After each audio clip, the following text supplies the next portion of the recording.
when people think of cannibalism, they probably think of like recent incidents like serial killer Jeffrey Dahmer, for example, or things like that. But like, would you ever think that cannibalism happened in the 1600s? Hey guys, it's Elaine, and I'm going to tell you what really happened to the Jamestown colony in 1609 to 10 during a period called the Starving Time, and in particular, the suffering the colonists faced having to result into eating the other bodies of the dead colonists just to survive.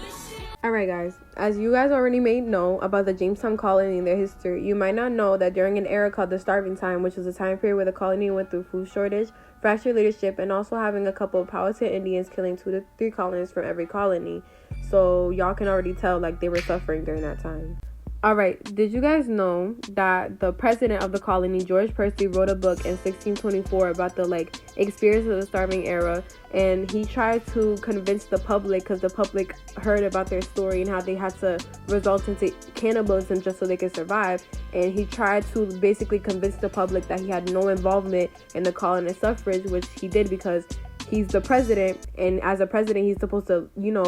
be there for his colony or whatever, and he wasn't there with them at all, and that's exactly why they had to resort into cannibalism just so they could survive. Okay guys, I'm gonna show you a little example about how